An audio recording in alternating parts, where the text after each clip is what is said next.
დღეს მინდა დავიწყო მნიშვნელოვანი ინფორმაციის გაჟღერებით.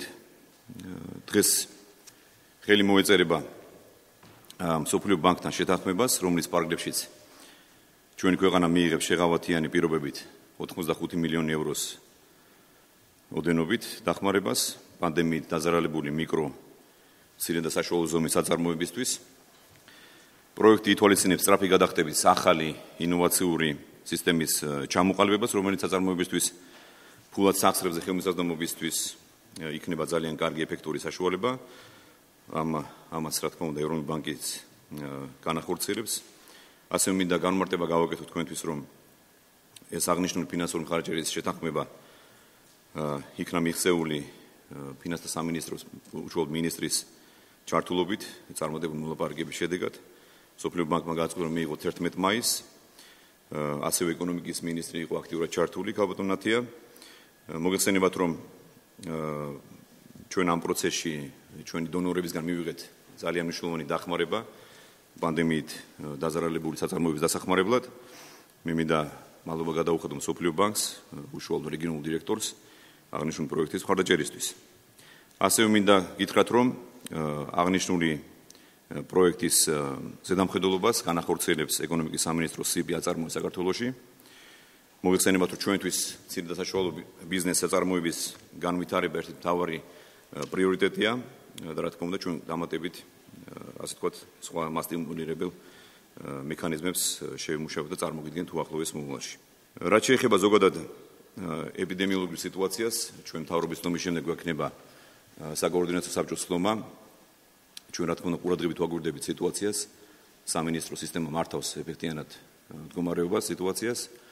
თუმცა კიდევ ერთხელ გადავხედავთ მოგეხსენებათ, რომ ზაფხულის დადგომასთან ერთად ტურისტების ნაკადიც იზრდება ქვეყანაში, სხვათა შორის ეს მნიშვნელოვანი არის, რომ ჩვენ მთავრობამ ადეკვატურად უპასუხოთ ტურისტების შემოდინებას საქართველოში. ბევრი გვესმის, ბევრი ასე ვთქვათ ჩივილი იმას დაკავშირებით, რომ კომენდანტის საათი არის შემაწუხებელი.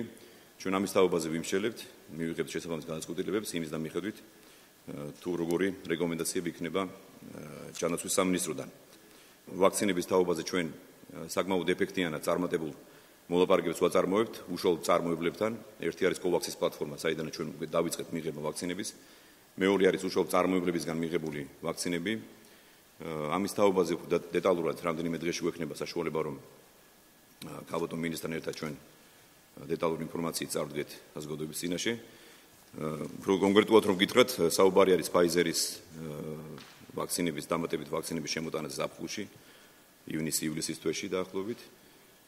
ჩვენ მილიონ დოზაზე გვაქვს მოლაპარაკება, მეც უშუალოდ ჩართული ვიყავი Pfizer-ის პრეზიდენტთან, მქონდა არაერთი სატელეფონო ზარი.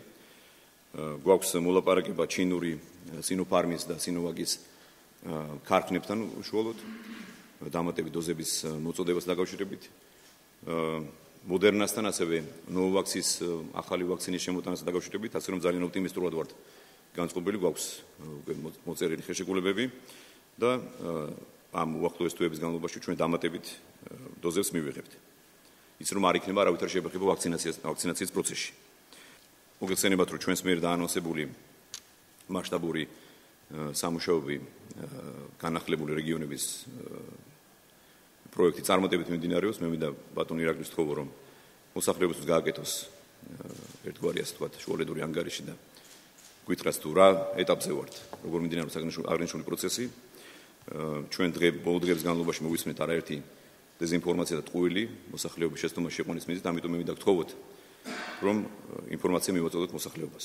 ორი კვირის განმავლობაში 10 რეგიონში განხორციელდა კომისიის პირველი ეტაპის პირველი კომისიის ხდომები, რომელსაც კომისია ესწრებოდა სრული შემადგენლობით, როგორც ადგილობრივი თვითმმართველობის წარმომადგენლები, მერები, რწმუნებულები და ყველა შესაბამისი ადგილობრივი სამსახურის წარმომადგენელი, რომელიც უშუალოდ არის და იქნება ჩართული აღნიშნული პროგრამის და ზოგადად ინფრასტრუქტურული მიმართულებით. ბუნებრივია ცენტრალური ხელისუფლებიდან სრულად იყო წარმოდგენილი ინფრასტრუქტურის სამინისტრო, მინისტრის და მოადგილეების სახით, ასევე მთავრობის ადმინისტრაციის რეგიონებთან ურთიერთობის დეპარტამენტის ხელმძღვანელი ბატონი ლერი ბარნაბიშვილი პირადად ესწრებოდა თავის გუნდთან ერთად. ასეთი მაღალი ჩართულობა იმისთვის იყო განპირობებული, რომ პროგრამას სჭირდება ოპერატიული, ასე ვთქვათ, გადაწყვეტები, ამ მიმართულებით სწორედ კულტურისა და სპორტის სამინისტროს წარმომადგენელი იყო ჩართული, ეკონომიკის სამინისტროს ქონების მართვის სააგენტოს წარმომადგენელი იყო ჩართული, ანუ ფაქტიურად კომისია შემდგარი არის ყველა იმ კონკრეტული ადამიანისგან, რომელსაც შეუძლია მხოლოდ ხელი შეუწყოს და ოპერატიულ რეჟიმში დაბალანსებულად მოხდეს შესაბამისი საკითხების გადაწყვეტა. ყველა მუნიციპალიტეტში მოხდა შესაბამისი ლოკაციების დამტკიცება. ძალიან მნიშვნელოვანი და საინტერესო პროექტები გამოიკვეთა, მასშტაბური არის თითოეული მათგანი. მოიცავს აბსოლუტურად ყველა მუნიციპალიტეტში კეთდება რეკრეაციული სივრცე. ესე გამოვიდა, მაგრამ ყოველ შემთხვევაში იმ მდებარეობებში, რა მდებარეობებიც ადგილობრივი თვითმმართველობისთვის, ადგილობრივი მოსახლეობისთვის იყო მნიშვნელოვანი, ყველგან არის სკვერები, პარკები და ასეთი ტიპის, ასე ვთქვათ, რეკრეაციული ინფრასტრუქტურა. მნიშვნელოვანია აღინიშნოს, რომ ჩართულობა არის მაქსიმალური და რაც შეეხება მეორე ნაწილს, შესყიდვების ნაწილს, მიმდინარეობს 15-ვე ტენდერი, რომელიც 2 კვირის განმავლობაში იქნა გამოცხადებული. როდის დასრულდება ტენდერი? 25-ში უწევს ნაწილს გახსნა და 27-ში უწევს მეორე ნაწილს გახსნა. სამუშაოები როდის დაიწყება დაახლოებით? შესაბამისად დაახლოებით 1 თვე არის განსაზღვრული იმისთვის, რომ პირველადი უკვე კონცეფციები, შესაბამისი მასალები, შესაბამისი გადაწყვეტებით იქნას წარმოდგენილი და ამის შემდგომ უკვე შესაძლებელი იქნება, ასე ვთქვათ, მასშტაბური სამუშაოების დაწყება. ეს არის ივნისის ბოლო ივლისი, ხო? დაახლოებით ასე არის, დიახ. ყველა მუნიციპალიტეტში დაიწყება სამუშაოები. ყველა მუნიციპალიტეტში. შესაბამისად გამოიკვეთა ასევე დაახლოებით 15 პროექტი, რომელიც ადგილობრივ მუნიციპალიტეტებს თავიანთი საჭიროების გამომდინარე ასე ვთქვათ, დამუშავებაში ჰქონდა და ამ კუთხით მოხდა იმ გადაწყვეტილებების მიღება, რომ დამტკიცება და უკვე კონკრეტულად ეს მუნიციპალიტეტები ოღონდ ამ პროგრამის დაფინანსების ფარგლებში განახორციელებენ. მასშტაბურია მათთვის აღნიშნული პროექტები და აქედან გამომდინარე ეს არის კარგი შესაძლებლობა მათი გამოცდილების და შესაძლებლობის გაზრდის თვალსაზრისით და დეცენტრალიზაციისთვის და ადგილობრივი თვითმმართველობის შესაძლებლობების გაზრდის კუთხით ძალიან მნიშვნელოვანია, ვინაიდან კონკრეტულად გადადგმული ნაბიჯია. მაგალითად 6.5 მილიონიანი პროექტი, 4.5 მილიონი ერთ კონკრეტულ პროექტზე საუბრობ, რომლის გამოცდილებაც მანამდე არ ქონიათ, იყო წარმატებული, სხვა გამოცდილებები, მაგრამ ეს უკვე არის ასე ვთქვათ ნაზარდი. რაც შეეხება იმ ასე ვთქვათ ქარიშხალს ჩიქაში, რომელიც თითქოს ტენდერებთან დაკავშირებით იყო, რეალურად ტენდერი სრულყოფილად იყო წარმოდგენილი, ერთადერთი მუხლი ერთადერთი კონკრეტული სიტყვიდან გამომდინარე ქმნიდა საფუძველს მისი ორაზროვანი აღქმის. ერთგვარი ინტერპრეტაციის.